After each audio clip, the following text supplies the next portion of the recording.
자, 고일조 다음 주 본격적으로 시작해 보겠습니다. 함께할 매니저부터 소개하겠습니다. 박철순 매니저와 송일 매니저 나왔습니다. 어서 오세요. 안녕하세요. 네, 안녕하십니까.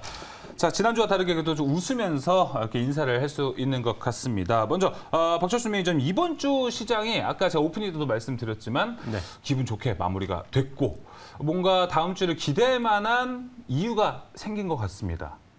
어떻게 다음 주에 좀 기대해봐도 될지, 그리고 반등세가 이제 시작이 된 걸까 이런 생각도 듭니다. 일단은 뭐 지금 부채 한도에 대한 우려감들이 좀 약간 많이 줄어들었었잖아요. 맞아요. 뭐 그런 것들도 있었고, 어제 같은 경우는 이제 미국 같은 경우 이제 기술주라든지 반도체 관련된 종목들이 잘 가주면서 오늘도 좀 좋은 흐름을 보이면서 마무리가 됐습니다.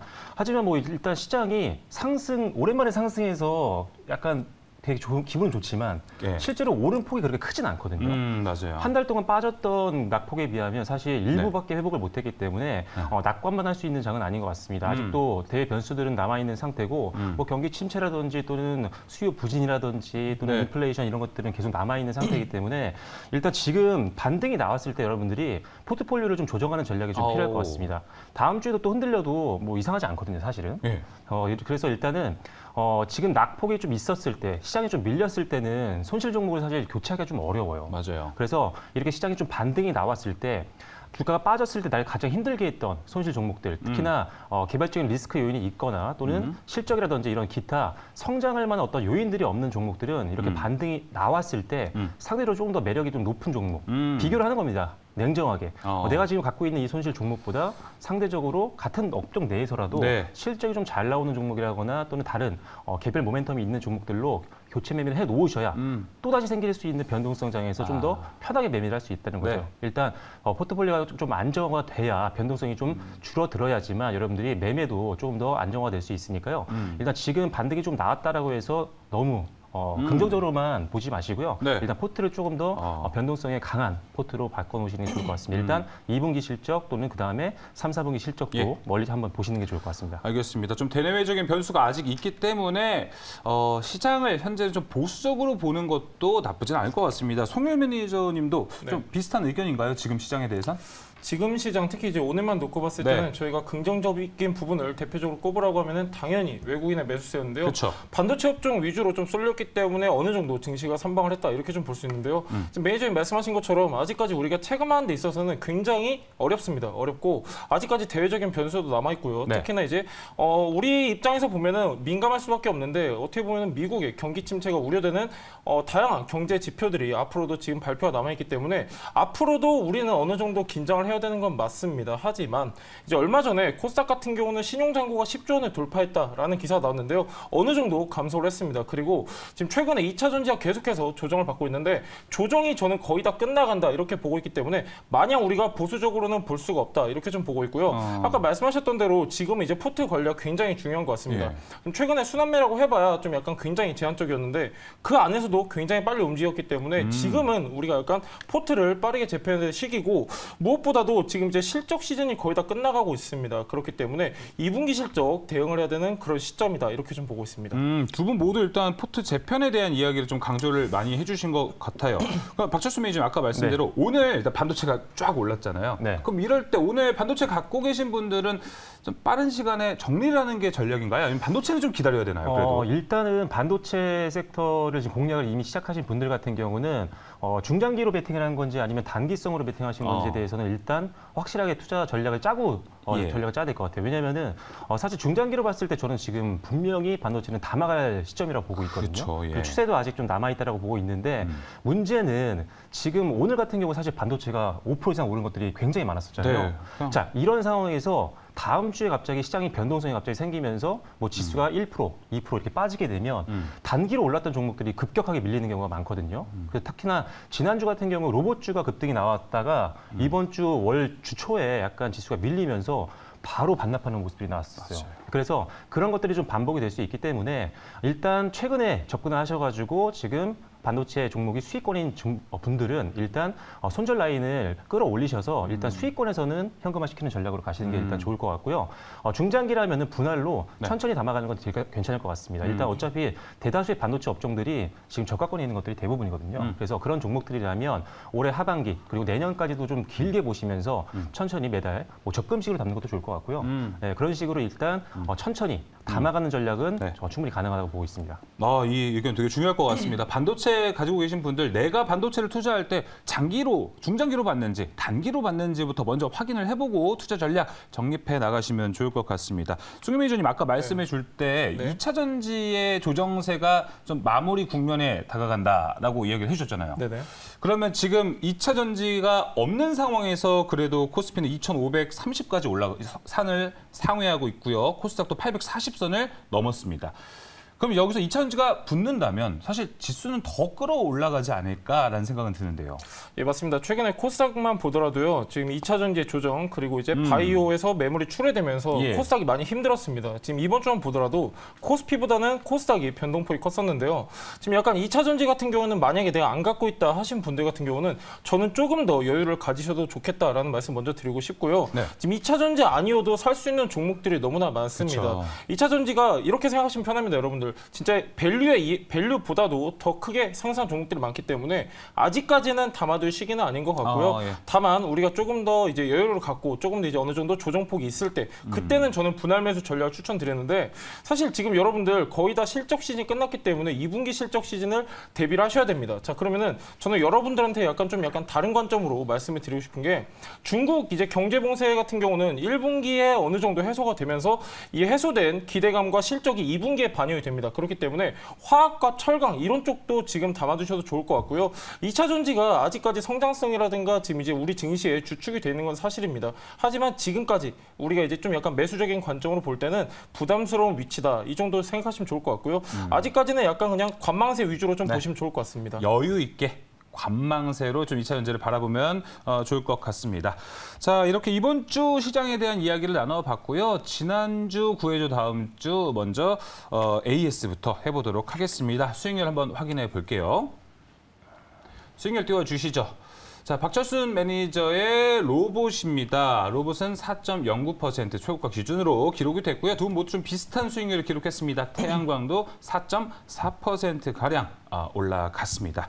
자, 그럼 박철순 매니저의 종목부터 한번 리뷰해 보겠습니다. SBB테크 한번 살펴볼까요? 네, 일단은 고점 기준으로는 수익권이지만 지금 종가 기준으로 봤을 때 상당히 많이 빠졌습니다. 그렇습니다. 지금 마이너스 한 12%대에서 지금 오늘 종가가 마무리가 됐는데 일단은 이번 주 월요일장에 사실 코스닥 같은 경우가 마이너스 거의 한 장중에 2% 정도까지 빠졌었거든요. 그때 그래서 단기적으로 SBB테크처럼 그 전주 금요일 날 급등 나왔던 종목들이 차익 매물이 대거 쏟아지면서 급락이 좀 나왔습니다. 자, 그래도 일단 SBB테크가 이 장중 변동성 때문에 주가가 빠졌었지 이 회사가 갖고 있는 어떤 성장성이라든지 미래에 대한 기대감들이 훼손된 건 아니란 말이죠. 그리고 다행히도 기술적으로 지금 화면 보시면 아시겠지만 121선 중장기 이평선에서 다행히 반등이 잘 나와줬습니다. 그래서 3거래일 연속적으로 지금 낙폭을 좀 회복하는 구간이기 때문에 일단 크게 걱정하실 필요는 없을 것 같고요. 말씀드렸다시피 SBB테크 같은 경우는 기존에는 원래 베어링 사업을 거의 주력을 하고 있었지만 최근 들어서 이제 감속기 매출이 엄청나게 늘고 있는 상태입니다. 실제로 이번 연도에는 상당히 실적이 좀 개선되는 모습들도 기대가 되고 있는 상태고 뭐 감속기 쪽에서는 워낙 또 선도 기업인데다가 감속기가 이 부가가치가 또 가장 높은 부품 중에 하나이기 때문에 앞으로 이 동사의 실적을 레벨업 시키고 이에 따라서 주가도 한 단계 끌어올릴 수 있는 모멘텀이 될 것 같습니다. 네. 자, 그리고 일단 지난번에도 말씀드렸지만 오버행 이슈가 이제 소멸이 됐기 때문에 뭐 내년까지 10월 달까지는 크게 물량 부담은 좀 없는 상황이라고 보시면 될 것 같고요. 자, 일단 저점 만들고 반등이 나오고 있는 구간이고 또 지난번에 말씀드렸지만 로봇 관련된 정책이 이제 5월 달 그리고 6월 달 안에 나옵니다. 이 기대감이 나오게 되면 충분히 지난번에 말씀드렸던 화면에 보고 있는 상단 부근, 매물대 상단 부근입니다. 6만 원까지는 충분히 가고도 남는 종목이라고 생각이 되기 때문에 기존에 제시해드렸던 목표가 6만 원 그대로 보유를 하시면 될 것 같습니다. 그리고 손절가는 지금 하단에 그려드렸던 3만 한 7천 원 정도 이상에서 손절 라인으로 잡고 한번 대응을 해보시면 충분히 수익권에서 나오실 수 있을 것 같습니다. 네, 지난주 박철수 매니저의 종목 SBB테크 AS까지 들어봤습니다. 이어서 송유일 매니저의 태양광 섹터 하나솔루션 들어보겠습니다. 이번 주 좀 IT로 눈이 쏠려가지고 태양광에 막 매수가 쏠리는 타이밍을 잡지 못한 것 같습니다. 예, 하나솔루션 뭐 여러분들 큰 기대 없으셨을 것 같은데요. 네, 일단 월요일 날 급등 나오면서 일단은 좀 매수 체결되신 분들은 조금 높게 잡으셨을 것 같습니다. 하나솔루션 같은 경우는 태양광 부문 자회사 하나큐셀이 미국에서 주거용 상업용 1위를 계속해서 굳건하게 지키고 있습니다. 무엇보다도 하나솔루션 같은 경우는 3조 2천억을 투자해서 조지아주에 솔라허브를 구축을 하고 있는데 이게 구축이 되면요 연간 1조 원가량의 세금 혜택이 있습니다. 그리고 생산세액 공제 혜택을 지금 분기별로 300억에서 400억가량 직접적으로 지금 이미 반영이 되고 있기 때문에 계속해서 지금 이제 미국 중심으로 한 혜택이 기대되는 기업이고요. 무엇보다도 지금 하나솔루션 같은 경우는 우리가 딱 하나 파악해야 될 게 지금 여러분들 가장 아무래도 눈치 빠르게 채실 것 같은데 IRA 법안에서 가장 큰 수혜 태양광이 예상되는 건 딱 두 개 회사입니다. 첫 번째는 하나솔루션이고 하나는 미국의 퍼스트솔라인데요. 그만큼 막대한 수혜가 예상되고 있기 때문에 특히나 제가 여러분들한테 잡아드렸던 구간은 거의 바닥 구간입니다. 약간 지금 관점에서도 충분히 접근 가능하시니까요. 분할 매수 관점으로 보시면 좋을 것 같습니다. 네, 손흥민 매니저의 하나솔루션도 이야기 들어봤습니다. 자, 이렇게 지난주 섹터, 지난주 종목들 모두 확인해 봤고요. 이제 이번 주, 다음 주를 노릴 수 있는 섹터는 어디인지 지금 바로 공개해 보겠습니다. 섹터 공개해 주시죠. 박철순 매니저의 섹터는 방위산업, 방산 섹터를 갖고 왔고 송유일 매니저는 풍력을 갖고 왔습니다. 제가 지난주에도 말씀드렸는데 신재생 진짜 좋아하시는 거죠? 예, 뭐 신재생을 제가 어쩌다 보니까 지금 한 2달 가까이 가지고 오고 있는데요. 사실 여러분들 신재생 진짜 좋습니다. 진짜 맞아요. 좋고 23년부터 본격적인 투자가 집행이 예정되어 있기 때문에 지금부터 좀 보시면 좋을 것 같습니다. 이 정도면 다음 주면 한 수소 갖고 오신 거 아닙니까? 뭐 그것도 하나 고려 중이었는데 수소는 조금 이따 하도록 하겠습니다. 네, 알겠습니다. 박철수 매니저님은 지금 방산을 갖고 왔고 오늘 보도자를 보니까 뭐 최근에 외국인이 가장 많은 매수를 한 종목 중 몇 개를 보니까 여기에 방산이 들어가고 있더라고요. 일단은 방위산업 같은 경우는 지금 예전과는 달리 이제 실적이 나온다는 게 가장 큰 메리트가 있는 건데 지금 방위산업 같은 경우는 다른 기타 이 인플레이션이라든지 경기 침체 이런 우려감 속에 대다수의 산업들이 좀 사실 상황이 좀 안 좋잖아요. 실적이 하향 조정되는 기업들도 많고 실제로 실적 발표를 하고 났더니 실적이 진짜 안 나오는 기업들도 굉장히 많았죠. 그런데 방산은 오히려 엄청난 성장을 지금도 보여주고 있는 섹터입니다. 1분기 때 이미 어느 정도 확인이 됐고요. 1분기뿐만 아니라 올해 하반기 그리고 내년까지도 지금 수주가 쌓여 있는 기업들이 많이 있기 때문에 일단 또 지수가 지금 강세장이 아니고 또 변동성이 또 언제든지 생길 수 있는 장이잖아요. 그럴 때 가장 변동성이 또 안정성을 갖고 있는 그런 종목군들은 바로 이렇게 실적이 계속 성장할 수 있는 그런 확신이 좀 있는 종목군이라고 보시면 될 것 같습니다. 그래서 많이 오른 것처럼 보이지만 추가로 성장 가능성도 있으니까요. 방위 산업도 관심 있게 지켜보시면 좋을 것 같습니다. 알겠습니다. 지금 뭐 방산 같은 경우에 이제 우주 항공도 같이 좀 엮을 수가 있잖아요. 다음 주 누리호 발사. 또 이제 준비되어 맞습니다. 있죠? 대부분 이제 방위 산업이 이제 우주 항공 산업을 거의 다 하고 있기 때문에 다음 주에도 일정이 있습니다. 네, 알겠습니다. 또 이벤트까지 있는 방위 산업 그리고 송유일 매니저는 오늘 또 신재생을 갖고 왔습니다. 풍력에 대한 이야기 들어보도록 하겠습니다. 자, 그럼 본격적으로 구해줘 다음 주 송유일 매니저의 풍력 섹터부터 이야기를 들어보겠습니다. 자, 지금 거의 2달 가까이 신재생을 파고 있습니다. 송유일 매니저. 다음 주 더 기대가 되는데요. 풍력 바로 들어보겠습니다. 예, 풍력 제가 앞전에도 가져왔던 섹터입니다. 그때는 제가 CS윈드를 말씀드렸었는데요. 풍력하면은 약간 대표적으로 3개 분야를 봐야 된다라고 말씀드렸습니다. 블레이드, 터빈, 타워 이렇게 말씀드렸었는데요. 오늘은 약간 다른 쪽에 포커스를 맞춰 드릴 텐데 풍력 같은 경우는요. 태양광과 더불어서 지금 이제 미국과 유럽 중심으로 대규모 투자 그리고 혜택이 예상되고 있기 때문에 지금 시점에서는 여러분들 약간 관점을 달리하셔도 좋을 것 같습니다. 첫 번째 장면 보도록 하겠습니다. 자, 이게 에너지원별 누적 사용량을 나타낸 지표인데, 자, 여기서 보시면요. 이 노란 색깔하고 지금 이제 이 하늘 색깔만 보시면 됩니다. 노란색 같은 경우는 태양광이고요. 그리고 이제 하늘색 같은 경우는 풍력인데 자, 중요한 거는 21년부터 둘 다 이제 가파르게 사용량이 증가합니다. 증가하면서 무려 이제 태양광 같은 경우는 석탄에 뛰어넘어 버려요. 뛰어넘어 버리는데 자, 여기서 보면은 급격하게 상승하는 거는 태양광이 맞습니다. 하지만 태양광 못지않게 뒤따라오고 있는 게 바로 풍력이고 자, 풍력 같은 경우는요. 아무래도 현재까지 효율 면에서는 약간 뒤진 건 사실입니다. 뒤지는 건 사실인데 그럼에도 불구하고 지금 이제 에너지원별 지금 이제 전체적인 흐름으로 봤을 때는 태양광 다음으로 풍력도 좋은 흐름을 나타내고 있다라는 것을 확인할 수가 있고 다음 장면 한번 보도록 하겠습니다. 아까 방산 관련해가지고 이제 다음 주 모멘텀 말씀해 주셨는데 우리 풍력도 있습니다. 뭐 이제 어떻게 좀 엮기 나름인데 지금 이제 히로시마에서 G7 정상회의가 개최가 되었죠. 근데 여기 중요한 거는 우리나라도 이제 참관국 자격으로 갔는데 자, 이 G7이라고 하면은 뭐 영국, 독일, 프랑스, 이탈리아, 캐나다, 미국, 일본 우리나라 이제 참관국의 제외인데 여기서 이제 어떤 의제들이 다뤄지냐면요. 첫 번째는 외교 안보입니다. 외교 안보이고 그 두 번째로 중요한 게 기후, 환경, 에너지입니다. 이렇게 기타 등등 해가지고 10개의 세션이 다뤄지는데 지금 가장 중요한 거는 중국과 러시아입니다. 러시아 같은 경우는 우크라이나를 침공하면서 에너지를 무기화시켰는데요. 그러면서 이제 지금 G7에서도 주요 의제가 바로 기후, 환경, 에너지입니다. 여기서 이제 추가적으로 풍력과 태양광 관련된 내용들이 나올 것이다. 지금 시장에 기대감이 더해지고 있는 상황이고요. 다음 장면 한번 보도록 하겠습니다. 자, G7 국가 주요 국가들의 해상 풍력, 태양광 2030년 예상 목표치입니다. 여기서 보시면은 태양광이 당연히 크게 성장을 합니다.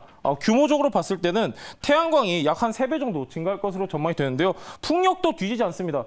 풍력은 수치는 작지만 무려 7배가량 성장한다고 지금 예상이 되어 있고 태양광 같은 경우는 지금 이제 작년 기준으로 2030년까지 3배 정도 증가하는 반면에 풍력은 무려 7배 가까이 증가한다. 그러니까 가파른 성장이 예상되는 거는 태양광보다는 풍력이다라고 우리가 볼 수 있습니다. 우리가 사실 신재생 에너지의 발전성 그리고 성장성 뭐 기타 등등 따졌을 때 여러분들도 다 동의하시는 내용인데 가장 중요한 건 속도죠. 속도인데 속도 면으로 봤을 때는 태양광보다 풍력이 더 빠르다라고 우리가 확인할 수 있는 부분이고 다음 장면 한번 보도록 하겠습니다. 자, 제가 오늘 여러분들한테 말씀드릴 거는 풍력 중에서도 바로 해상 풍력입니다. 이 해상 풍력 안에서도 아까 말씀드렸다시피 뭐 블레이드, 터빈, 타워가 아닌 지금 이제 하부 구조물에 여러분들한테 조금 설명을 드리려고 하는데요. 하부 구조물 시장을 한번 보도록 하겠습니다. 자, 시장 규모가 보면요. 굉장히 폭발적으로 증가를 합니다. 특히나 약 한 7년이죠. 7년 뒤 같은 경우는 지금 현재 시장성에 무려 5배가량 성장할 것으로 예상이 되는 게 바로 하부 구조물 시장입니다. 이 해상 풍력 같은 경우는요. 육지보다 제한이 없습니다. 제한이 없고 효율이 높기 때문에 계속해서 특히나 가장 기초가 되는 하부 구조물 시장은 굉장히 가파르게 성장이 예상되어 있다라고 이해하시면 좋을 것 같습니다. 다음 장면 보도록 하겠습니다.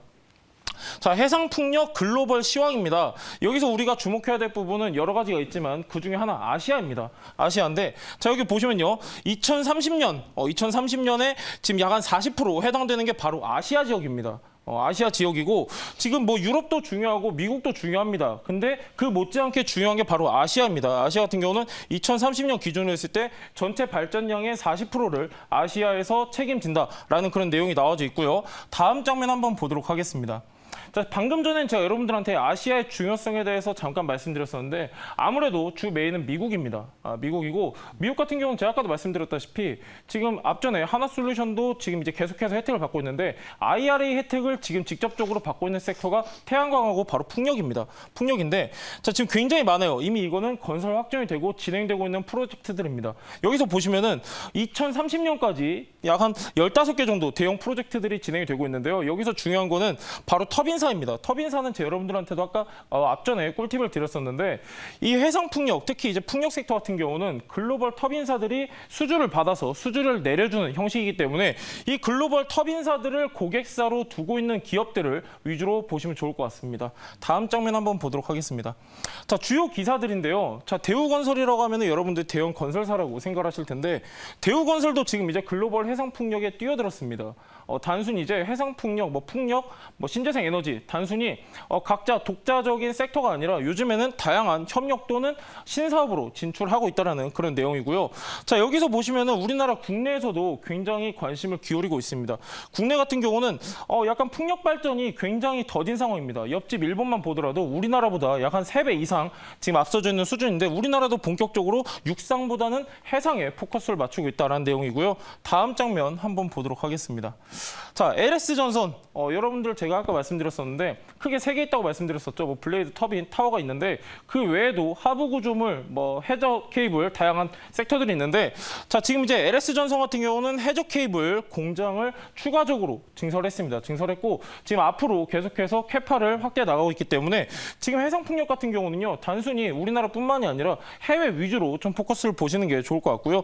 그 밑에 관련 기사도 있습니다. 글로벌 해상풍력 수요가 증가하고 있고 한국 기업도 지금 이제 계속해서 발전해 나가고 있는 그런 내용인데 사실 우리나라 같은 경우는요. 좀 약간 디테일하게 보면 앞전에 CS윈드 설명드렸을 때 글로벌 타워 1위 기업이라고 했습니다. 그 외에도 각 분야에서 굉장히 뛰어난 기업들이 많기 때문에 해상풍력도 약간 분야별로 나눠서 보시면 좋을 것 같습니다. 이상입니다. 네, 알겠습니다. 송유일 매니저의 헬프 섹터 풍력 이야기 들어봤습니다. 자, 질문 타임 한번 가져보겠습니다. 박철수 매니저님. 풍력 지금 저도 굉장히 좋게 보고 있어서 사실 지난주에 제가 가져오려고 했다가 그래요? 고민하다가 로봇을 갖고 나왔던 건데 예. 일단 장점은 워낙 많기 때문에 그 부분에 대해서는 의심의 여지는 없는 것 같고요. 혹시 좀 조심해야 되는 부분이나 공략을 할 때 아니면은 리스크 요인이 좀 추가적으로 있을까요? 실적이 약간 케바케입니다. 케바케고 아까 이제 말씀드렸다시피 글로벌 터빈사를 고객사로 두고 있어야 되는데 그렇지 않은 기업들은 약간 배제하시는 게 좋을 것 같고요. 그리고 이제 아까 우리나라도 풍력 사업을 하긴 합니다. 약간 풍력 같은 경우는 매출 비중을 보시면은 국내 비중이 있고 해외 비중이 있는데 약간 국내 비중보다는 해외 비중이 큰 기업들 위주로 좀 보시면 좋을 것 같습니다. 네, 알겠습니다. 아까 이제 IRA 세제 혜택에 대한 이야기도 좀 해줬는데 지난주에 이제 하나솔루션 이야기를 하면서 거의 시총에 가까운 세제 혜택을 받는다 이렇게 얘기를 해줬잖아요. 풍력도 거의 그 받는 사이즈는 그만큼이 되나요, 지금? 아까 이제 단순 자료 비교를 해드렸는데 사실 그때. 그렇게 단적으로 봤을 때는 당연히 태양광이 좋고요. 그렇군요. 근데 그럼에도 불구하고 해상풍력 같은 경우는 좋은 게 뭐냐면은 태양광은 사실 어느 정도 지금 이제 구축이 되어가고 있습니다. 되어가고 있고 다만 이제 해상풍력 같은 경우 이제 막 시작하는 단계이기 때문에 시장성이나 앞으로 성장성 면에서는 충분히 태양광보다 좋게 볼 수 있다 이렇게 볼 수 있습니다. 네, 알겠습니다. 민수 아나운서는 혹시 지금 시청자분들께서 궁금해하신 거라든지 민수 아나운서 일단 지금 댓글창에 하나 올라왔습니다. 태양님이 바람 5개 드림. 태양에서 바람으로 이 준 건 아니고요. 네. 태양님이 바람을 5개나 후 줬는데 지난주에 오셨어야 되는데 날아가라는 거 아닌가요? 풍력 전력 주가가 날아가라는 건가? 주가가 날아가라는 또 좋은 신호 아닐까. 근데 그래서 여쭤보고 싶은 게 이번 주에 전반적으로 풍력 관련주들 수급이 어땠나요? 외국인 수급. 외국인 수급 안 좋았습니다. 안 좋았고 오늘 좀 약간 일부 종목들 수급이 유입되는 그런 게 보여졌었는데 아무래도 이제 G7 모멘텀도 있고요. G7에서는 필수적으로 다뤄져야 될 게 기후 에너지 환경입니다. 그렇기 때문에 약간 어느 정도 우리가 다음 주에는 긍정적으로 바라봐도 좋을 것 같습니다. 알겠습니다. 네. 그리고 풍력 좀 투자할 때 그리고 내가 매수할 때 보면은 유난히 풍력이나 태양광은 좀 뉴스에 따라서 같이 올라가는 경향이 있잖아요. 맞습니다. 지금처럼 조용할 때 사는 게 좋은 전략인 거죠? 가장 좋죠. 네, 진짜 태양광 같은 경우는 사실 조금 부담스럽습니다. 부담스러운데 재미 끝나서 지금 얘기 드리는 게 아니라 태양광은 사실 좀 부담스러운데 풍력 같은 경우는 너무 저평가 상태인 종목들이 굉장히 많습니다. 근데 저는 약간 팁을 드리자면은 코스닥보다는 그래도 어느 정도 시총이 있는 기업 위주로 좀 보시면 좋을 것 같습니다. 코스닥 말고 네네. 시총이 있는 코스피에 있는 종목들 위주로 보자. 네, 또 댓글창에 최희진님께서 별을 4개나 주시면서 살짝 고점이라서 당장 크게 오르지는 않고 횡보할 것 같다라고 말씀을 주셨거든요. 네네. 횡보하는 구간이라고 해도 매력도가 있습니까? 안정적인 측면에서. 매력적입니다. 진짜 풍력은요. 태양광이 가려져서 별로 오르지가 않았습니다. 오르지가 않았고 약간 케바케인데 지금 풍력 안에서도 약간 선도 기업의 지위를 갖고 있는 기업들 같은 경우에는 충분히 우리가 지금 시장에서 분할 매수 관점으로 보셔도 좋을 것 같습니다. 그럼 반대로 글로벌 수주가 없는 기업들은 아예 쳐다도 보지 말아야 됩니까? 당연하죠. 쳐다도 보지 마시고요. 관심에 늘 필요도 없습니다. 그런 거는. 글로벌 수주가 없는 기업이 있나요? 지금? 있습니다. 지금 국내 위주로 지금 이제 사업을 영위하는 기업도 있기 때문에 그래서 저는 약간 시장성을 봤을 때 우리가 국내보다는 당연히 이제 해외 비중을 맞추시는 게 좋을 것 같습니다. 네, 알겠습니다. Q&A 더 없으면은 바로 별점 공개로 넘어가 보도록 하겠습니다. 자, 풍력 별점 얼마나 주셨나요? 공개해 주시죠. 민수 아나운서 3개, 저는 3개 반. 박철순 매니저 가장 많이 4개 줬습니다. 지난주 태양광 몇 개 줬는지 기억하세요? 그때도 4개였던 걸로 기억을 하는데. 네, 둘 다 좋게 보고 있어요. 아, 둘 다 좋게 보고 있기 때문에 그냥 무난한 4개라고 보면 될까요? 네, 근데 이제 하나가 좀 걱정이 되는 거는 뉴스를 좀 보다 보니까 그 새만금 쪽에서 그 해상풍력센터가 좀 약간 차질이 좀 있는 것 같더라고요. 네.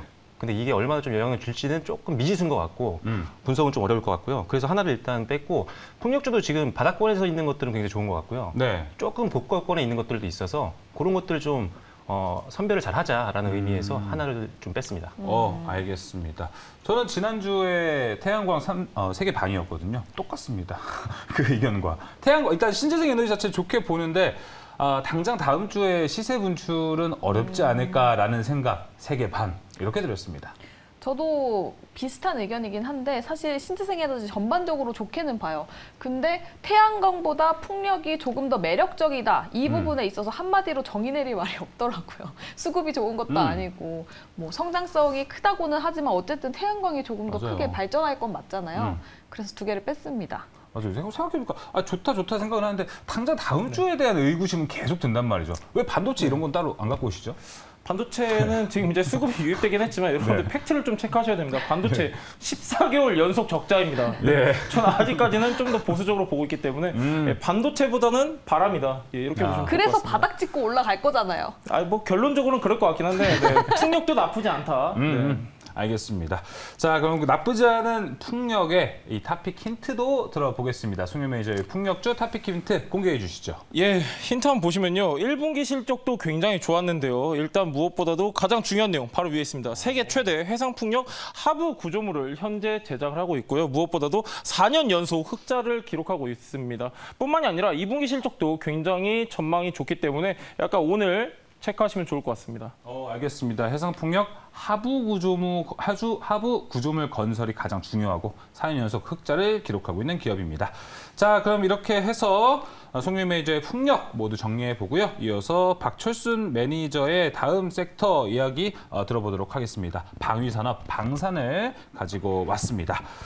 자, 지난주가 되면은 이제 다음 주쯤 되면 이제 누리호 발사, 3차 발사가 좀 기다리고 있습니다. 그렇기 때문에 이벤트 전략도 노릴 수 있을 것 같은데 방산 이야기 바로 들어보겠습니다. 네, 안녕하세요. 박철순 매니저입니다. 지난주 이제 로봇에 이어서 오늘은 이제 방위산업을 가지고 왔습니다. 사실 올해 들어서 방위산업 관련된 종목들의 주가 상승률이 타 섹터 대비해서 상당히 높았죠. 그래서 많은 분들께 좋은 수익도 안겨줬던 섹터인데 최근에 일부 조금 조정이 나왔습니다. 왜냐하면 뭐 지수가 대부분 한 달 정도 밀렸었으니까요. 그래서 올라갈 때 잡지 못했던 종목들도 이제 좀 잡을 수 있는 눌림을 이용해서 잡을 수 있는 종목들도 많이 생겼기 때문에 오늘 들고 나왔고요. 그리고 단기뿐만 아니라 중장기적으로도 갈 수 있을 만한 모멘텀들이 굉장히 많습니다. 재료가 많은 섹터니까요. 한번 내용 확인하시면서 방위산업에 대해서 한번 생각을 해보시면 좋을 것 같습니다. 첫 번째 장 보시면요. 자, 방위산업 관련된 방산이라고 포털사이트에 검색을 하시면 최근 기사에도 굉장히 긍정적인 뉴스들이 많이 보입니다. 첫 번째 보시면 STX가 450억 원 규모의 페루 경비함을 2척 수주했다. 뭐 수준은 항상 좋은 거죠. 돈 버는 거니까요. 자, 두 번째, 단독 바퀴 8개 차륜형 장갑차 100호도 폴란드에 간다. 이런 것들. 또 세 번째, 하나시스템 필리핀에 함정 전투 체계를 수출한다. 이런 내용들도 있고요. 대다수 다 수주 내용이죠. 자, 실적과 연동되는 직접적인 내용들입니다. 자, 그리고 K방산, 소재, 부품 이런 모든 방산 관련된 회사들이 미국 시장으로 진출하기 위해서 굉장히 노력을 하고 있다. 이런 내용들도 있습니다. 그래서 지금 방위산업 관련된 섹터에 있는 기업들 지금 수주를 굉장히 많이 하고 있는 상태이기 때문에 이런 긍정적인 뉴스들을 주기적으로 아마 만나보실 수 있을 것 같습니다. 이런 것들이 어떻게 보면 또 시장에서는 이 방산 섹터에 힘이 될 수 있는 내용이기 때문에 이런 긍정적인 뉴스 앞으로도 많이 기대해 주시면 좋을 것 같고요. 다음 장 보시면요. 자, 여러 가지 투자 포인트가 있는데 일단 대외적인 환경이 지금 방위산업 업체에게는 굉장히 우호적인 상황입니다. 첫 번째 보시면, 자, 수주 잔고가 엄청나게 늘어나고 있습니다. 자, 수주 잔고가 뭐죠? 공급 계약을 체결해서 이 수주량이 계속 쌓이는 겁니다. 앞으로 들어올 돈이죠, 어떻게 보면. 그래서 수주 잔고는 실적과 밀접한 연관이 있기 때문에 항상 수출하는 기업들이라든지 이런 기업들은 제조업들 같은 경우는 이런 것들을 계속 체크를 하셔야 됩니다. 뭐 사업 보고서에서도 보실 수 있고요. 뭐 분기 보고서에서도 확인할 수가 있는데, 자, 지금 2013년도부터 시작해서 연평균 수주액이 약 10.4억 달러 정도밖에 안 됐어요. 그런데 2021년도에 2배 이상 증가를 합니다. 70억 달러 이상까지 올라가게 되고요. 자, 2022년도 작년 같은 경우는 173억 원을 달성을 했습니다. 어마어마한 고성장을 최근 들어서 달성을 하고 있는 상태고요. 그래서 실제로 방위산업 업체들의 전체 수출 계약을 보면요. 역대 최고치를 작년에 달성을 했습니다. 눈으로 우리가 확인할 수 있는 숫자까지도 볼 수가 있다는 거죠. 자, 그리고 좌측에 있는 표 같은 경우는요. 5개 대표적인 기업의 이 수주 잔고를 합산한 도표라고 보시면 될 것 같아요. 하나에어로스페이스랑 그다음에 하나시스템, LG 넥스원, 그다음에 현대 로템 등등등 이런 기업들인데 자, 2022년 기준 방금 말씀드린 이 5개의 기업들을 보시면 합산 수주 잔고가 50조 이상으로 확인이 됩니다. 5개만 해도 50조가 넘는다는 거죠. 어마어마한 잔고입니다. 자, 이게 결국 나중에 이 회사들의 수익으로 연결이 된다라고 생각하시면 될 것 같고요. 자, 2022년도 기준 국내 방산기업 전체 수주 잔고를 보면요. 100조 이상으로 보고 있습니다. 지금 5개만 해도 50조가 넘거든요. 전체 다 합치면 100조 이상으로 지금 추정이 되고 있는 상태입니다. 사업보고서 기준으로 본 거기 때문에 거의 확실한 정보고요. 자, 그래서 그렇다면 이것만 봤을 때 많이 버는 건가? 약간 감이 안 오실 수 있는데 실제로 지금 방산 사업을 좀 잘하고 있는 주요국들 그중에 한 25개 정도의 기업들을 보면요. 지금 우리나라에 있는 방산 기업들의 성장폭이요. 가장 높습니다. 그만큼 성장폭이 가장 높은 방위산업 기업들을 갖고 있는 게 우리나라다라고 보시면 될 것 같아요. 다음 장 보실게요. 자, 두 번째, 타산업 대비해서 미래 실적 개선 가능성이 굉장히 높습니다. 지금 글로벌 경제 현황을 보면은 사실 뭐 인플레이션이라든지 공급망 붕괴라든지 또는 이로 인해서 수요가 계속 줄고 있는 상황이죠. 자, 그러다 보니까 대다수의 업종들이 계속적으로 지금 실적에 대한 부담이 있는 상황이에요. 반도체도 지금 실적 안 좋죠. 웬만한 기업들의 섹터들의 실적이 안 좋은 상황입니다. 자, 그런데 지금 국내 방위산업 기업들의 현황을 보면요. 자, 2021년도 이후에 수주 잔고가 엄청나게 늘었다라고 아까 설명을 드렸었는데 자, 수주 잔고는 실적으로 바로 연동이 되는 겁니다. 결국은. 그렇기 때문에 일단은 실적 컨센서스가 상향되는 기업들이 굉장히 많았어요. 수주를 많이 따내고 있기 때문에 증권사에서도 이 회사의 실적을 더 높게 평가를 한다는 거죠. 그래서 실적 컨센서스도 상향 조정하고 목표가도 상향 조정하는 기업들이 타 섹터 대비해서 이 방위산업 쪽에서는 굉장히 많았다는 겁니다. 그래서 그만큼 굉장히 지금 호황을 좀 누리고 있는 섹터라고 보시면 될 것 같아요. 네, 다음 장 보시면요. 자, 세 번째. 과거에는 사실 수출 품목이 별로 없었어요. 굉장히 협소했었는데 지금은 굉장히 많이 늘었습니다. 최근에 지금 2022년도를 보면 한 6개 정도가 주력으로 우리가 팔고 있는 제품들인데 이거 이외에도 굉장히 많습니다. 뭐 대표적으로 보시면 K9 자주포 같은 경우는 가격 경쟁력도 우위에 있고요. 경쟁업체 대비해서. 그리고 운용 대수도 전 세계적으로 굉장히 많습니다. 그만큼 많이 사용을 했다는 거죠. 자, 그리고 FA50 같은 경우는 경쟁 기종 대비해서 가격 경쟁력과 역시나 운용 대수가 우위에 있습니다. 굉장히 글로벌 국가들이 이 비행기에 대해서 수요가 굉장히 많다는 거죠. 자, 그리고 레드백이라고 해서 이 장갑차 같은 경우는 뭐 호주와도 연결이 좀 되어 있는데 일단은 가장 현대적인 장갑차이기 때문에 앞으로 이 장갑차의 어떤 공급 계약에 대해서 좀 기대를 하셔도 좋을 것 같아요. 지금은 좀 미미합니다. 하지만 미래의 성장성이 좀 있을 만한 제품이고요. 자, 천무랑 천궁도 많이 들어보셨을 텐데, 자, 이 둘 다 보시면 아시겠지만 천무 같은 경우는 미국의 2개 업체와 경쟁을 했었어요. 근데 한 업체의 경쟁 이 제품이 단종이 됐습니다. 그래서 시장 점유율을 더 늘릴 수 있는 상태가 됐고요. 그래서 환경적으로 좋아졌고 천궁 같은 경우는 경쟁업체 제품 대비해서 발사각이 좀 자유롭고 그다음에 발사를 할 때마다 비용이 상대적으로 훨씬 더 저렴합니다. 그래서 훨씬 더 가격적으로 굉장히 매력적인 그런 제품이라고 보시면 될 것 같아요. 자, 그래서 일단 지금 국내 방산 제품들이 글로벌 시장에서 계속적으로 관심을 끌고 있고 실제 공급 계약을 치러가고 있는 이유는 방금 말씀드린 계속적인 투자를 통해서 가격 경쟁력이 높아졌고요. 그리고 실제 운용 대수가 굉장히 많이 깔려 있기 때문에 앞으로도 계속적인 지속적인 수주 기대해 보셔도 좋을 것 같습니다. 네, 다음 장 보시면요. 자, 그리고 우리가 방위산업 업체를 보시면은 방위산업 사업만 영위하고 있는 걸로 생각하시는 분들이 있을 수도 있어요. 그런데 실제로 보면요, 민수 부문에서도 굉장히 많이 나옵니다, 매출이. 그래서 민수 부문도 굉장히 개선이 되고 있고, 그 다음에 우주산업 관련된 기업들이 굉장히 많잖아요. 대부분 방산 기업들이 우주산업하고도 연결이 돼 있습니다. 그래서 이 2개의 사업부도 앞으로 기대감이 있다라는 거예요. 실제로 민수 부문 같은 경우는 방산이 아니잖아요. 그런데도 불구하고 이게 보통 방산 4개사의 사업 구조를 보면은 민수 부문이 거의 40%를 차지합니다. 엄청난 비중을 차지하고 있는 거예요. 근데 우리가 너무 방산에 포커스를 맞추다 보니까 이 부분을 간과하는 경우가 있는데 실제 매출에서 굉장히 많은 부분을 차지하고 있습니다. 그래서 실제로 시큐리티 사업이라든지 또는 항공기 부품이라든지 철도, 뭐 현대로템의 철도 사업도 있잖아요. 이런 것들이 굉장히 안정적으로 성장을 하고 있기 때문에 이게 또 회사의 어떤 실적에 대한 안정성을 한 번 더 높여줄 수 있는 재료라고 보셔도 될 것 같아요. 그래서 민수 부분이 상당히 약진을 하고 있다라고 보시면 될 것 같아요. 시큐리티 쪽은 생각보다 굉장히 많이 커지고 있습니다. 하나 비전 같은 것들 보시면 아마 뉴스 보시면 아실 거예요. 그래서 시큐리티 쪽도 기대를 좀 해주시면 될 것 같고요. 자, 우주 산업은 사실 아직 엄청난 매출을 발생시키고 있는 사업은 아니에요. 하지만 이게 항상 이슈를 만들죠. 그리고 다음 주 같은 경우는 누리호 같은 발사도 있고 이럴 때마다 방위산업 기업들의 주가가 움직이는 경우가 있습니다. 그래서 요거는 어떻게 보면 이것도 미래에는 굉장히 주가를 끌어올릴 수 있고 실적을 높일 수 있는 재료인 건 맞아요. 하지만 지금은 실적에는 그렇게 크게 영향을 주진 않습니다. 하지만 이것 때문에 주가가 추가적으로 점핑을 할 수 있는 기회들이 중간중간 나올 수가 있기 때문에 우리가 일단 이런 민수 부분이라든지 방산 부분을 투자 포인트를 잡고 매수를 하고 있다가 우주산업 관련된 이슈로 내가 생각보다 더 빠르게 올라준다면 그때 또 분할 매도를 하시거나 익절을 하시면 되겠죠. 그래서 보너스적인 부분이라고 보시면 될 것 같습니다. 하지만 보너스라고 해서 무시할 수 있는 사업은 아닙니다. 네, 다음 장 보시면요.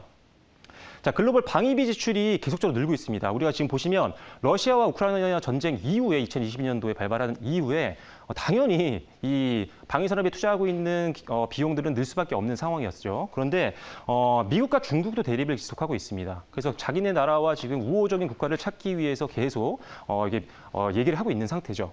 그래서 일단 러시아와 우크라이나의 전쟁이 종전이 된다고 하더라도 미국과 지금 중국의 어떤 관계는 계속적으로 이어질 가능성이 높다라고 지금 대부분 평가를 하고 있죠. 그래서 이런 것들이 계속 신냉전 체제로 유지가 된다라고 한다면 계속적으로 방위비 지출은 많아질 수밖에 없다라고 보고 있습니다. 실제로 지금 2022년도에 방위비가 2조 1,819억 달러라고 통계가 나와 있는데 전년 동기 대비해서 한 3.7% 늘었어요. 근데 지금 향후의 어떤 성장치를 봤을 때는 한 5%까지 보고 있습니다, 매년. 그래서 지금 성장했던 것보다 조금 더 방위비 지출이 더 늘어날 것으로 보이기 때문에 그렇다면 전 세계에 있는 대표적인 방위 기업들 또 우리나라에 있는 방위산업 관련된 기업들도 낙수 효과를 볼 수 있다는 부분이죠. 그래서 이 부분도 생각을 하시면 될 것 같고요. 네, 다음 장 보시면요. 자, 그럼에도 불구하고 밸류에이션이 굉장히 낮습니다. 자, 올해 2023년도 매출액과 영업이익이 우리나라 방산기업들 한 각각 22%, 56% 정도 증가할 걸로 보고 있는데 내년에도 각각 한 12% 매출액은 그다음에 영업이익은 34% 정도 증가할 걸로 보고 있습니다. 그런데 이거는 지금 현재 수주가 거의 깔려 있는 것들을 대상으로 한 밸류에이션이고요. 전망치고요. 실제로 추가적으로 지금 계약이 기대되는 것들이 굉장히 많습니다. 그런 것들이 지속적으로 나와주면 컨센서스는 상향 조정될 수가 있습니다. 그런 부분이 나온다라고 한다면 주가 상승 동력이 될 수 있겠죠. 자, 그리고 실제로 지금 고성장 중인 수주잔고와 주요국 방위비 지출 증가 추세로 인해서 실적은 역시나 계속적으로 성장할 가능성이 높습니다. 자, 실적은 지금도 성장하고 있고 앞으로의 성장 기대감도 있는데 주가는 많이 올라온 것처럼 보이지만 과거의 실적이 안 나올 때 대비했을 때는 상당히 낮습니다. 좌측에 보시면 가장 끝에가 이제 하나에어로스페이스의 PBR 관련된 밴드 차트인데 2010년도 이때만 해도 PBR 거의 뭐 4배 이상까지 갔었어요. 근데 지금은 뭐 2배 정도, 그것도 좀 안 됩니다. 그만큼 굉장히 자산 가치 대비 싼 부분에 있는 상황이고요. 한국항공우주도 마찬가지예요. 한 6배 이상까지 올라갔던 종목이었는데 지금은 한 4배, 이 정도밖에 안 됩니다. 그래서 자산 가치 대비 안 그래도 지금 저평가 구간인데 실적은 성장하고 있는 기업이니 중장기로 베팅할 수 있는 어떤 투자 포인트가 될 수가 있다는 거죠. 그래서 낮은 밸류에이션도 이 방위 산업을 좋게 보고 있는 포인트다. 이렇게 말씀드리겠습니다. 네, 다음 장 보시면요. 자, 그리고 일정들이 있습니다. 계속적으로. 올해 계속 있어요. 매달 있습니다. 자, 일단 뭐 다음 주 같은 경우는 누리호가 있죠. 그런 것들이 있고요. 자, 6월 달 같은 경우는 6월 13일부터 15일까지 튀르키예 방산 군수 공동위원회 개최가 예정돼 있고요. 또 6월에 케냐, 그다음에 7월 중순에 스페인, 그다음에 9월 중순에 인도네시아 관련된 일정들이 잡혀 있습니다. 그리고 10월 달부터 11월 달까지도 한 5개의 컨퍼런스라든지 이런 것들이 예정이 되어 있는 상태인데 일단 10월 17일부터 22일까지 국제 항공 우주 그리고 방위산업 전시회가 열리는데 이번에 우리나라에서 열립니다. 이것도 굉장히 큰 행사이기 때문에 앞으로 계속 5월, 6월, 7월, 9월, 11월, 10월 계속적으로 일정들이 있어서 이런 것들을 통해서 지나면서 유의미한 어떤 계약이라든지 이런 것들이 나와준다면 전반적인 이 방위산업 업종들의 주가에도 긍정적인 영향을 줄 수 있는 부분이죠. 그래서 일정적으로도 기대할 만한 요소가 올해 굉장히 많다. 이렇게 보시면 될 것 같습니다. 네, 다음 장 보시면요. 자, 그래서 오늘은 여기까지입니다. 네, 알겠습니다. 박철순 매니저의 방위산업 이야기 들어봤습니다. 자, 이제 Q&A 시간 바로 가져볼게요. 성윤 매니저님, 질문할 게 있을까요? 예, 뭐 컨퍼런스도 그렇고 일정 잠깐 보여주셨는데요. 미국에서 저번 달에 25개 방산업체들이 대표단을 결성을 했습니다. 이제 본격적인 수주 경쟁에 뛰어든 건데 이거에 대한 영향은 크게 없을까요? 지금 대부분 지금 수출하고 있는 게 미국은 사실 작아요. 왜냐면 미국의 군수 회사들이 너무 강해요. 그렇죠. 예를 들어 뭐 항공기로 보면은 뭐 로키드 마틴 이런 데가 워낙 크니까 우리나라 사실 비빌 수 있는 상황 아니었거든요. 그래서 약간 거기보다는 아까도 우리가 일정들을 보거나 보면 미국이 빠져 있잖아요. 맞아요. 대다수 우리가 중동이라든지 이쪽에 관련되어 있기 때문에 일단은 미국 시장은 좀 제외를 하고 보셔도 될 것 같고 하지만 미국의 기대감은 좀 있습니다. 뭐냐면은 지금 아까 좀 전에 제가 항공기 관련된 이런 거 공격기 같은 걸 말씀드렸는데 지금 로키드 마틴이 굉장히 많이 수주가 밀려 있다고 하더라고요. 그래서 우리나라 쪽에 지금 약간 딜이 들어오고 있습니다. 그래서 오히려 기대감이 없던 미국에서 호재가 좀 나올 수 있는 가능성이 저는 개인적으로 있다라고 보고 있기 때문에 그런 것들을 좀 참고하시면 좋을 것 같아요. 알겠습니다. 지금 채팅창에서 민수 아나운서가 읽어주면 좋을 것 같아요. 최혜진님께서 엄청 길게 또 평가를 해주셨죠, 지금? 아, 그거 말고 그 전에 방금 댓글이 나왔었어요. 사실 이거부터 여쭤보고 싶은 게 있었습니다.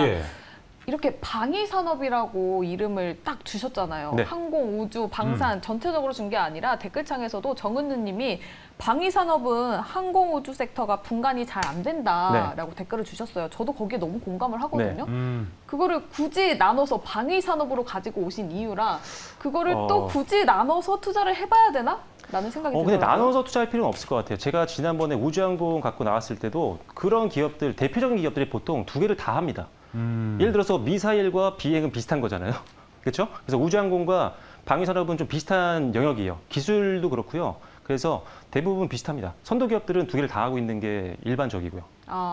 네, 근데 오늘은 두 개를 다 영위하고 있는 게 일반적이기 때문에 굳이 그거를 물론 선도 기업들이요. 된다? 선도 기업들은 그런데 오늘 제가 이걸 가지고 나온 이유는 방위산업이 조금 더 비중이 좀 높은 기업들이 좀 있어요. 그래서 오늘 그 종목을 갖고 나왔기 때문에 하고 사실 뭐 굳이 나눌 필요는 없습니다. 굳이 나눌 필요는 없는데 일단은 재무제표라든지 사업보고서를 열어봐야죠. 그래서 실제 그 회사가 우주항공 쪽에서 매출이 많이 나오는 건지 아니면은 방위산업에서 많이 나오는지를 보셔야 돼요, 무조건. 그래서 더 궁금한 게 또 있어요. 이게 최혜진님 댓글하고도 연동을 시킬 수 있을 것 같은데 별을 3개를 주시면서 3가지 이유를 들어주신 것 중에서 위성 발사 관련해서 그게 성공을 했을 때는 같이 주가가 올라가는데 실패를 하면 반대로 빠진다고 했어요. 그러면 이미 방산 쪽으로 수주가 나오고 있고 굉장히 유망한데 이렇게 항공우주 쪽에서 리스크가 생겨버리면 같이 빠져버리는지 아니면 방산이 버티고 있기 때문에 주가가 같은 흐름을 보이지는 않는 건지. 일단은 예전과는 다른 게 방위산업 쪽에서는 원래 방위산 기업들이 안정적인 매출이 방위산업에서 원래 나와요. 그러다가 이제 우주 쪽에서 이제 기대감이 커지고 있는 거고 실제로 실적이 조금씩 나오고 있는 기업들이 있거든요. 근데 보통 방위산업이 깔려있기 때문에 주가가 계속 가다가 이슈가 있을 때, 예를 들어 누리호 같은 게 있을 때 올랐다가 빠지는 거 있죠. 근데 그때 팔면 됩니다. 올라갔을 때? 근데 중장기라면 뭐 계속 끌고 가도 되는 거죠. 그래서 기본적인 투자 포인트는 방산으로 갖고 가되 중간에 만약에 이런 것들이 이슈로 인해서 올라간다면 그러면 그때는 시세 차익을 남기는 거고요. 만약에 보통 근데 누리호 같은 게 있을 때 발사하기 전에 보통 올라가요. 이게 과거 사례를 찾아보면 누리호 발사 전날까지도 올라가다가 딱 발사하는 그 시각 기점으로 쭉 빠지더라고요. 그렇죠. 재료 소멸이니까. 그러니까요. 그럼 그 전에 파셔야죠. 전날 그건 이제 투자 전략을 어떻게 세우셨느냐에 따라 성향에 따라 다른 겁니다. 중장기로 가는 거냐. 근데 요새는 사실 재료 소멸로 빠지는 경우가 좀 많이 있어요. 그게 왜 그러냐면 변동성장이나 약세장에서는 보통 재료 소멸로 많이 빠지는 경우가 있습니다. 그래서 그런 것들은 조심하셔야 돼요. 특히나 단기 투자 관점에서 접근하시는 분들은 항상 재료 소멸을 염두에 두시고 그 이슈가 있는 당일날에든 장중에 계속 보고 계셔야죠. 근데 장중에 본업이 있으셔서 못 보신다면 첫날 일단 현금화 시켜놓는 게 맞습니다. 장중 대응이 가능하다면 그걸 팔로우 해보면 좋을 것 같고 장중 대응이 불가하자면 올라갔을 때 도망가자. 근데 이제 만약에 그날 성공을 했다면 파신 분들은 좀 후회하시겠죠. 그렇긴 하죠. 근데 어차피 이게 100% 예측할 수 있는 건 아니잖아요. 주식이라는 게. 꼭대기에서 못 팔아요. 그래서 약간은 대응이 좀 어려우신 분들이라면 비중을 좀 줄여놓는 건 맞는 것 같아요. 재료 소멸에 대한 어떤 리스크가 있기 때문에 네, 그걸 네, 어느 정도는 회피를 해야 되니까 네. 비중 조절은 해야 될 것 같습니다. 알겠습니다. 또 다음 주 누리호 있으니까 이런 이벤트 전략 들어봤고 제가 아까 말했던 이유가 최혜진님이 올려줬던 내용이 일본이 이 현재 대통령의 우크라이나 무기 지원 발언과 관련해서 네. 뭐 러시아, 중국의 반발이 예상이 돼서 지금 정부의 이 방산 세일즈가 부각이 될까라고 얘기해 주셨는데 네. 저 아까 박철순 매니저가 얘기해 줬던 대로 오히려 우리가 지금 세일즈 하고 있는 국가들이 중동 네. 그리고 아까 말했던 폴란드 이쪽이어서 오히려 더 효과가 좋지 않을까라는 생각도 들어요. 사실 이번 정부에서 방산 쪽은 사실 혜택을 좀 많이 본 것 같아요. 네. 상당히 공격적으로 약간 그 지원을 좀 해주고 있는 상태고 뭐 대통령분이 자기는 영업사원이다 이런 얘기까지 했던 것 같아요. 예, 뉴스를 예, 보니까 예. 그죠? 그래서 실제로 성과가 많이 나왔어요. 음. 그리고 이 성과가 사실 바로 이게 수익이 바로 들어가는 게 아니거든요. 그쵸, 맞아요. 방산 쪽은 네. 막 5년, 6년, 7년 걸리는 것들이 그러니까요. 있어요. 근데 폴란드 쪽은 좀 빠르긴 합니다. 돈이 좀 짧게 들어오는 건 있는데 네. 폴란드가 이제 내년부터 실제적으로 본격적인 수익은 들어올 것 같아요. 음. 그래서 일단은 과거에 없었던 수준의 수주가 지금 쏟아져 나오고 있기 때문에 네. 안 좋게 볼 이유가 없습니다. 알겠습니다. 네. 그럼 이거 마지막으로 한 가지만 더 여쭤보겠습니다. 지금 매크로 시장 좀 보면은 관심사가 다 경기 침체냐 네. 아니냐 쪽으로 눈이 가고 있는 네. 건데 지금 방산주가 그때 만약에 최악의 상황에 갔었을 때 방어 역할은 확실하게 해줄지에 대한 것도 궁금합니다. 네, 맞습니다. 그래서 투자 포인트가 그거였어요. 왜냐면 변동성이 생길 수도 있는 장이잖아요. 언제든 네, 그렇죠. 이 경기 침체가 계속 주가를 올리지 못하게 하는 저항선이 되고 있는 건데 그렇다면 지수가 약세를 보일 수도 있잖아요. 변동성이 언제든지 그쵸, 생길 수 그쵸, 있고. 그쵸. 그럼 가장 믿을 수 있는 건 실적입니다. 네. 근데 실적이 안정적인 회사도 좋지만 이왕이면 지금도 성장하고 있는 기업 그리고 얼마 이제 실적 시즌 끝났잖아요. 거의. 그래서 1분기 때도 실적이 성장했던 섹터들이 훨씬 더 좋습니다. 그리고 이 회사 지금 방산 섹터는 1분기만 좋은 게 아니었잖아요. 1분기도 잘 나왔어요. 맞아요. 오히려 기대치보다 조금 덜 나온 데도 있어요. 하지만 성장은 대부분 했다라는 거죠. 그리고 2분기, 내년, 내후년까지도 중장기적으로 실적이 성장할 수 있는 재료들이 이미 깔려 있습니다. 뭘로? 네. 수주잔고로. 그렇죠. 그래서 신뢰도를 가질 수 있는 섹터이기 때문에 변동성장에서는 훨씬 더 좋은 대안이 될 수 있을 것 같습니다. 네, 알겠습니다. 질문 수리 다 해봤고요. 바로 별점 공개 넘어가 보겠습니다. 별점 공개해 주시죠. 최고 득점 나왔습니다. 송유일 매니저님은 하나를 빼셨네요. 이유가 어떻게 되죠? 배신자네. 예, 아니, 이렇게 너무 극명하게 갈리는 것 같아가지고 일단 방산 좋습니다. 방산 좋고 최근에 좀 어느 정도 조정을 받았기 때문에 다음 주에 기대 한번 해볼 수 있을 것 같은데요. 방산 제가 늘 아쉬운 부분이 뭐냐면은 미국 같은 경우는 연간 방위시장 규모가 500조 원입니다. 그쵸. 여기 우리가 뚫지 못하고 있어요. 네. 그래서 약간 중장기적 관점에서는 안 좋게 보고 있어서 하나 뺐습니다. 저는 종목에 따라 좀 달라지지 않을까라고 생각은 했지만 일단 지금 시장이 그렇게 낙관적이지만은 않아서 오히려 이럴 때 한번 방산 나쁘지 않겠다 생각이 좀 들었습니다. 근데 방산 산업에 지금 악재가 없는 것 같다라는 생각도 들고 맞아요, 또 맞아요. 5월달 말에 원희룡 장관이 폴란드 네, 간다고도 그것도 있습니다. 하니까 그럼 그때 한 번 더 꿈틀하지 않을까? 그럼 지금부터 모아가는 전략도 통할 것 같다라는 생각에 5개를 드렸는데 제가 5개 드린 거 어떠세요?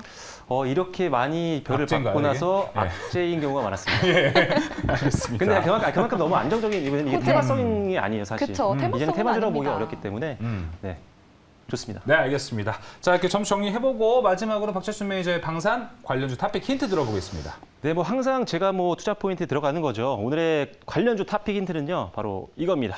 업종 내 수주잔고가 가장 많은 기업이라고 보시면 될 것 같습니다. 네, 알겠습니다. 업종 내 수주잔고 최상위 종목. 아무래도 저 이거 중형주냐 대형주냐 이것도 여쭤보려고 그랬었는데 아무래도 나올 것 같습니다. 그럼 바로 이제 어떤 종목이 있을지도 한번 이야기 들어보면 좋을 것 같습니다.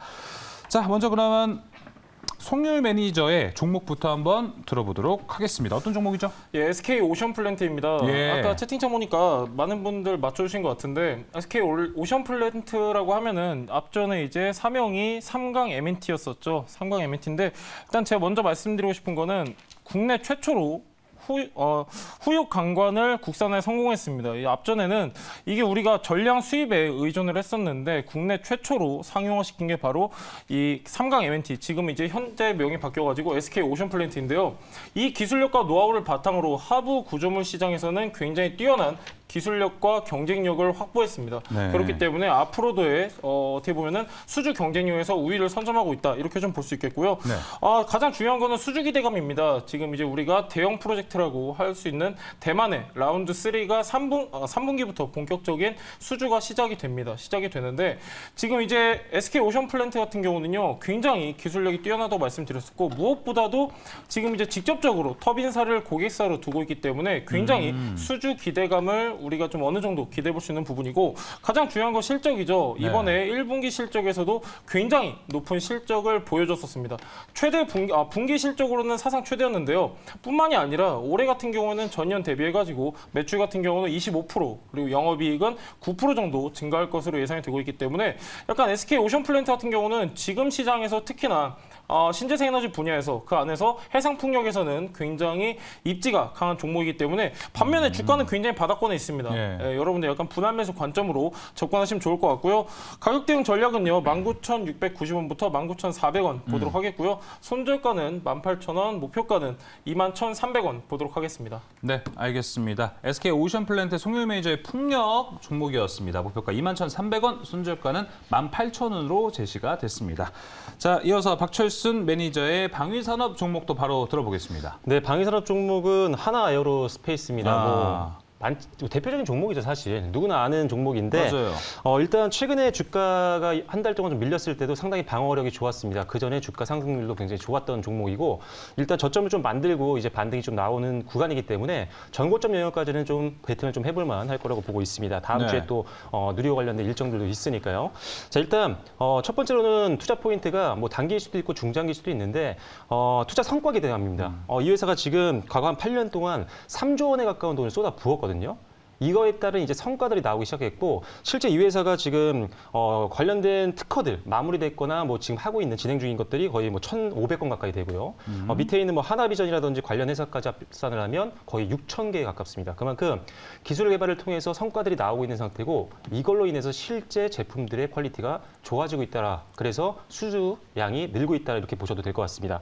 두 번째는 실제로 경쟁력이 굉장히 좋아졌는데 아까 말씀드렸던 뭐 K9이라든지 또는 레드백 장갑차죠. 그리고 이런 것들이 사실 지금 경쟁사 대비해서 굉장히 퀄리티도 좋고 평가도 굉장히 좋습니다. 그러다 보니까 작년부터 시작해서 계속 수주가 늘고 있다는 거죠. 실제로 계약을 하고 있다는 겁니다. 제품을 인정받은 거죠. 그래서 이런 것들이 앞으로 동사의 실적을 한 단계 또는 두 단계 레벨업 시킬 수 있는 재료라고 보시면 될 것 같습니다. 네. 자, 다음으로는 이제 실적이 실제로 나왔습니다. 자, 1분기 때 실적이 최대 실적을 기록을 했어요. 1분기 만에. 작년도 사실 역대 최대 실적을 기록했는데 올해 1분기도 분기 최대 실적을 달성했고요. 그다음에 올해 2023년도 전체 실적도 최대치를 아주 무난하게 경신할 걸로 보고 있는 상태입니다. 그래서 일단은 올해도 굉장히 좋고 내년 같은 경우는 이제 폴란드양 매출이 적극적으로 이제 반영이 되거든요. 그럼 내년도 또 한 번 실적이 갱신될 수 있는 뭐 이런 기대감이 있어서 단기적으로도 좋고 그다음에 중장기적으로도 매력적인 섹터다 이렇게 보시면 될 것 같습니다. 네. 자, 그래서 지금 화면상으로 보시면 아시겠지만 일단 눌림목 지금 바닥권에서 일단 손절가를 잡아드렸고요. 그리고 전고점 부분에서 일단은 단기적으로 목표가를 잡아드렸습니다. 매수가는 104,600원에서 106,800원으로 제시를 해드리겠고요. 목표가는 11만 5천원 선까지 보시고요. 그다음에 손절가는 10만 1,000원으로 제시를 해드리도록 하겠습니다. 네, 하나 에어로스페이스 가격 전략 모두 들어봤습니다. 추가적으로 좀 궁금한 게 아까 이제 PPT를 통해서 설명해 주실 때도 저밸류다. 아직 방사는 이렇게 얘기를 해주셨는데 지금 차트를 보면 하나 에어로스페이스가 저밸류가 맞을까라는 생각도 좀 듭니다. 네, 그렇죠. 단기적 고점에 대한 우려는 좀 있을 것 같아요. 일단 뭐냐면은 그래서 단기적으로는 지금 다음 주에 일정이 있기 때문에 좀 목표가를 좀 짧게 잡아드렸고요. 중장기 개념이라면 지금 단기적으로 이게 차트만 보실 수는 없어요. 중장기 베팅은 그렇게 접근을 하면 답이 없습니다. 그러면 저가권에 있는 것만 잡아야 되는 건데 그건 말이 안 되는 거거든요. 그쵸. 중장기 베팅은 항상 꾸준하게 내년, 내후년에도 성장할 수 있을 만한 기업을 갖고 가는 겁니다. 그런 면에서 지금 이 회사의 PER만 보더라도 굉장히 낮아요. 왜냐하면 올해 실적 전망이 굉장히 좋은데 지금 차트 잠깐만 보여드리면 지금 현재 작년에 주가 수익 비율이 18.56배였습니다. PER이. 근데 올해 실적 전망을 감안하면 지금 주가는 10대 정도밖에 안 돼요. 그래서 실적이 그만큼 급성장을 할 거로 예상을 하고 있기 때문에 그리고 수주잔고가 이미 쌓여 있는 게 보이기 때문에 일단은 이 실적이 성장하는 거에 대한 신뢰도가 굉장히 높은 기업이라고 할 수가 있는 거죠. 그래서 실적을 감안했을 때는 네. 충분히 지금 비싸지는 않다. 이렇게 보시면 될 것 같습니다. 알겠습니다. 자, 이렇게 한화 에어로스페이스까지 이야기 들어봤습니다. 자, 이렇게 구해줘 다음 주 섹터와 종목에 대한 이야기 모두 나눠봤습니다. 자, 오늘은 송영 매니저 풍력 그리고 박철수 매니저의 이제 방산 이야기 나눠봤는데요. 이 외에도 다음 주도 시장을 이끌 수 있는 섹터 다양하게 준비되어 있습니다. 송영 매니저님, 어디로 가면 이런 정보 얻을 수 있죠? 예, 네이버 밴드에 송유일 검색하시면 되는데요. 전 늘 별점이 작습니다. 하지만 내용 자체는 굉장히 보람차기 때문에 그 내용들 네이버 밴드에서 확인할 수 있으니까요. 네이버 밴드에 송유일 검색하시면 좋을 것 같습니다. 네, 네이버 밴드에 송유일 매니저 검색하셔서 별점 거의 한 10배 되는 정보들 상당히 20배 많이 정도, 네네. 그렇습니다. 20배 되는 정보들 많이 준비되어 있으니까 찾아가시길 바랍니다. 박철수 매니저님 안내 부탁드립니다. 네, 오늘 여러분들께 방위산업업체를 오랜만에 소개를 해드렸었는데요. 이 내용과 더불어서 하나 에어로스페이스에 대한 추가적인 내용 그리고 매주 주말에 여러분들께 시크릿 노트라고 해서 다음 주 주간 증시 일정을 상세하게 정리해서 올려드리고 있습니다. 일정 매매를 하시는 분들에게도 도움이 되는 자료니까요. 이런 자료 받아보고 싶으신 분들은 네이버 밴드에 박철순이라고 검색하시고 참여하시면 될 것 같습니다. 네, 또 대박 캘린더 통해서 일정에 대한 준비도 꼭 하시고 그 외에도 다양한 섹터에서 많은 정보 얻어가시길 바라겠습니다. 네이버 밴드에 박철수 매니저 검색하시면 또 찾아가 보실 수 있으십니다. 자, 이렇게 구해도 다음 주는 마무리하도록 하고요. 이제 섹터 레드앤블루로 넘어갑니다. 이번 주 진짜 다양한 섹터들의 이야기가 좀 나왔습니다. 섹터 레드앤블루는요, 오늘 반도체 이야기 준비되어 있고요. 그리고 한 주간 최고의 주가를 달렸던 엔터 이야기도 준비되어 있고 또 현재 이벤트 이슈가 있습니다. 바이오 이야기도 함께 준비가 되어 있습니다. 섹터 레드앤블루 통해서 다음 주 시장 전략 제대로 확인해 보시길 바라겠습니다. 구해줘 다음 주 여기서 마무리하도록 하겠고요. 별점 정의 임민수 아나운서가 준비했습니다. 네, 구해줘 다음 주 박철수 매니저, 송률 매니저 두 분의 다음 주 섹터와 함께 별점 정리해보겠습니다. 먼저 박철수 매니저, 방위산업을 선택했습니다. 별점은 15점 만점에서 14점을 받았고요. 우호적인 대외 환경이 만들어진 점을 주목했는데요. 방산, 합산 수주 잔고가 확대되고 있고 또 다른 산업과 대비했을 때에도 실적 개선에 대한 가능성이 클 것으로 봤습니다. 또 여기에 수출 품목이 다변화되면서 경쟁력이 확보된 품목을 다소 포함하고 있는 점도 모멘텀으로 봤는데요. 또 글로벌 방위비 지출이 증가하고 있는 점도 주목을 했습니다. 관련 탑픽으로는 업종 내에서 수주잔고가 최상위에 있는 한화 에어로스페이스를 가지고 왔습니다. 역대 최대 실적이 전망되고 있고요. 또 투자 성과에 대한 기대감도 있다고 하니까요. 추후에 주가 추세 확인해 보셔도 좋겠습니다. 다음은 송률 매니저, 다음 주를 구해줄 섹터로 바로 풍력을 가지고 왔습니다. 별점은 15점 만점에서 10.5점을 받았는데요. 풍력 중에서도 해상풍력과 관련해서 더욱더 주목을 했습니다. 해상풍력 하부 구조물 시장이 폭발적으로 증가하고 있는 점을 주목했는데요. 관련 탑픽으로는 SK 오션플랜트를 꼽았습니다. 세계 최대 해상풍력 하부 구조물을 건설하고 있다고 하고요. 또 4년 연속으로 흑자를 기록 중에 있다고 합니다. 때문에 수주 기대감과 함께 실적에 대한 고성장도 기대된다고 하네요. 투자 시에 참고해보시면 좋겠고요. 네, 다음은 섹터 레드앤블루와 함께 다음 주 힌트들도 얻어보도록 할게요.